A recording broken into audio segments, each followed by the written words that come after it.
Assalamualaikum warahmatullahi wabarakatuh.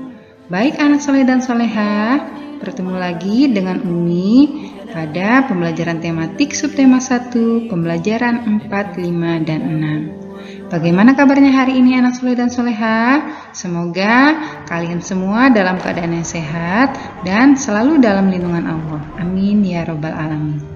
Seperti biasanya, sebelum Umi menjelaskan materinya, anak soleh dan soleha boleh mempersiapkan terlebih dahulu perlengkapan tulisnya, buku cetak, serta modulnya.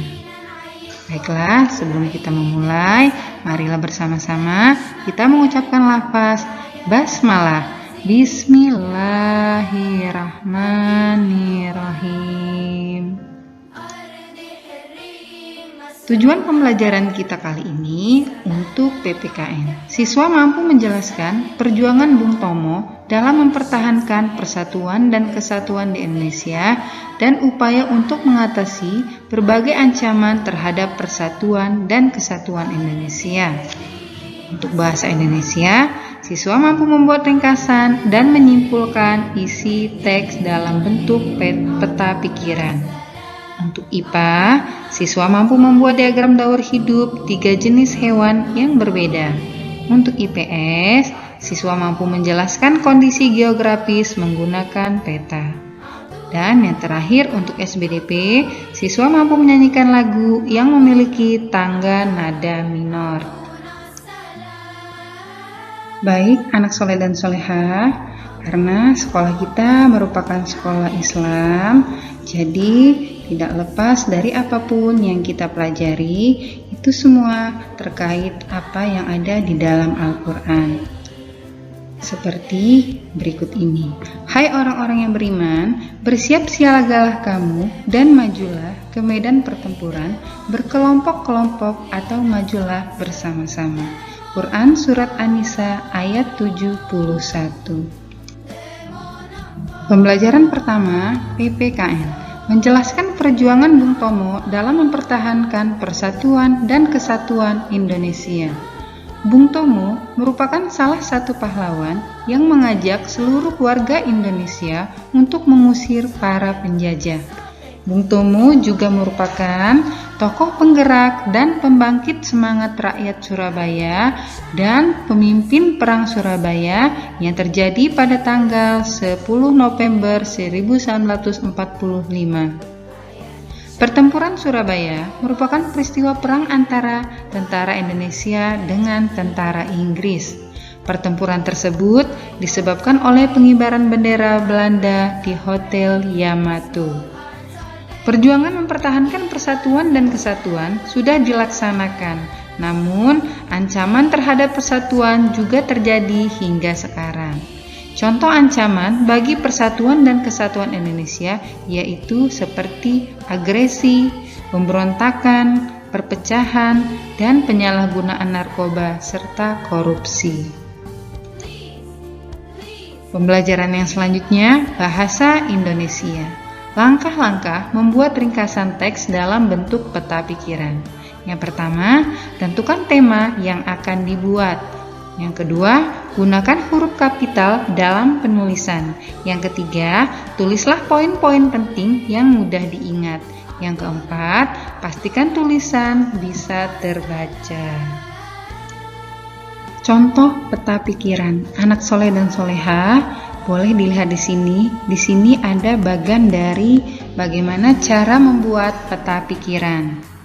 Tentunya kita masih menggunakan kata tanya seperti adik Simba atau apa, di mana, kapan, siapa, mengapa, dan bagaimana. Seperti yang telah kita pelajari pada materi-materi sebelumnya. Nah, untuk ide pokoknya di sini adalah hari menanam pohon. Dari hari menanam pohon itu bisa kita ambil peta pikirannya tentang kapan waktunya.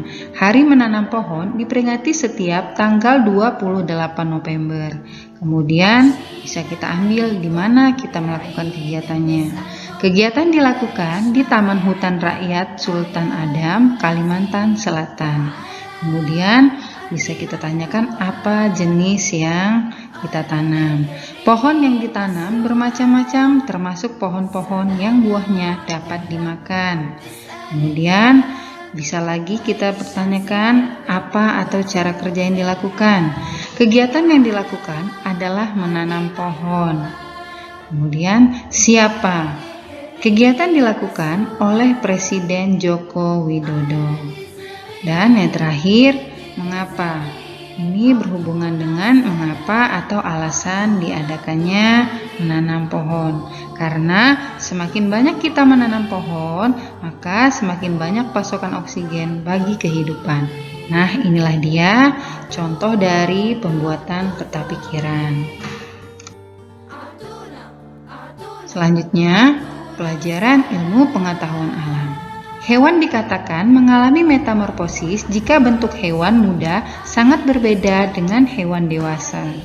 Hewan yang bermetamorfosis sempurna adalah hewan yang mengalami perubahan bentuk dan fungsi bagian tubuh sejak telur menetas hingga menjadi larva dan hingga menjadi individu dewasa. Hewan bermetamorfosis tidak sempurna adalah hewan yang mengalami perubahan bentuk dan fungsi organ yang tidak terlalu mencolok pada individu muda dan individu dewasa. Hewan tidak bermetamorfosis adalah hewan yang tidak mengalami perubahan bentuk dan fungsi tubuh. Artinya, bentuk dan fungsi tubuh tetap sama dari lahir hingga dewasa.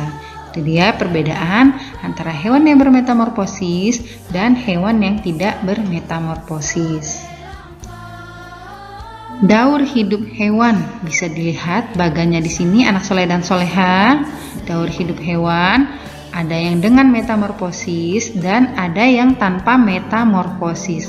Jika dengan metamorfosis, maka ada metamorfosis sempurna dan ada metamorfosis tidak sempurna. Contoh metamorfosis sempurna itu pada daur hidup kupu-kupu. Dilihat dia dari telur menjadi ulat, kemudian menjadi kepompong, menjadi kupu-kupu kecil dan hingga menjadi kupu-kupu dewasa.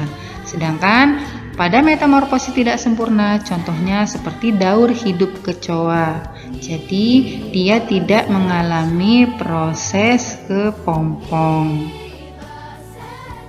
Sekarang daur hidup hewan tanpa metamorfosis, contohnya seperti ikan dan kadal.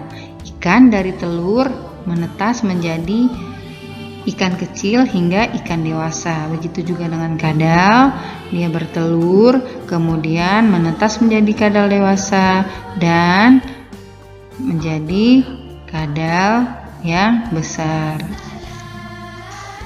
Daur hidup sempurna itu melewati telur, larva, pupa, kemudian imago. Sedangkan daur hidup tidak sempurna melewati telur, nimfa, larva, dan imago. Selanjutnya, pelajaran ilmu pengetahuan sosial. Letak geografis merupakan lokasi berdasarkan posisi atau tempat sebenarnya di permukaan bumi. Letak geografis Indonesia berdasarkan peta berada di antara dua benua dan samudra. Letak Indonesia berada di antara benua Asia dan benua Australia. Indonesia juga terletak di antara Samudra Hindia dan Samudra Pasifik. Dengan menggunakan peta, kita dapat melihat wilayah-wilayah mana saja di Indonesia yang memiliki potensi sumber daya laut dan pertanian yang besar. Simbol-simbol pada peta menggambarkan berbagai macam bentuk kenampakan alam. Setiap kenampakan alam memiliki potensi sumber daya alam yang berbeda-beda. Akibatnya, setiap penduduk pada masing-masing wilayah memiliki jenis pekerjaan yang berbeda-beda pula. Yang terakhir, pelajaran SBDP. Tangga nada diatonis minor memiliki interval atau jarak nada 1,5, 1, 1,5, 1, dan 1. Ciri-ciri tangga nada diatonis minor sebagai berikut. Lagu bersifat sedih. Kemudian lagu kurang bersemangat. Melodi lagu biasanya diawali dan diakhiri nada 6. Namun, tidak menutup kemungkinan diawali nada 3 dan diakhiri nada 6. Contoh lagu bertangga nada diatonis minor, seperti lagu syukur, gugur bunga, dan himne guru. Baiklah, dari materi yang sudah Umi jelaskan tadi, kita bisa ambil kesimpulannya. Untuk pelajaran PPKN, kesimpulan yang kita dapatkan adalah kisah dari perjuangan Bung Tomo dan upayanya untuk mengatasi berbagai ancaman terhadap persatuan dan kesatuan Indonesia. Bahasa Indonesia, kesimpulan yang kita dapatkan, membuat ringkasan teks dalam bentuk peta pikiran itu dapat menggunakan adik simba atau apa, di mana, kapan, siapa, mengapa, dan bagaimana. Untuk IPA, daur hidup hewan itu dapat digolongkan menjadi dua, yaitu hewan bermetamorfosis dan hewan tidak bermetamorfosis. Untuk pelajaran IPS, kesimpulannya, kondisi geografis Indonesia itu mempengaruhi pekerjaan masyarakat. Dan yang terakhir, untuk SBDP, kesimpulan yang kita dapatkan, lagu bertanda nada minor merupakan lagu yang bersifat sedih dan kurang bersemangat. Memaafkan adalah kemenangan terbaik. Ali bin Abi Thalib. Sekian materi pembelajaran hari ini. Semoga ilmu yang Umi berikan dapat bermanfaat untuk anak soleh dan soleha. Amin ya robbal alamin. Untuk penugasan hari ini, anak soleh dan soleha mengerjakan latihan soal yang ada pada modul halaman 61. Semangat mengerjakan anak soleh dan soleha. Wassalamualaikum warahmatullahi wabarakatuh.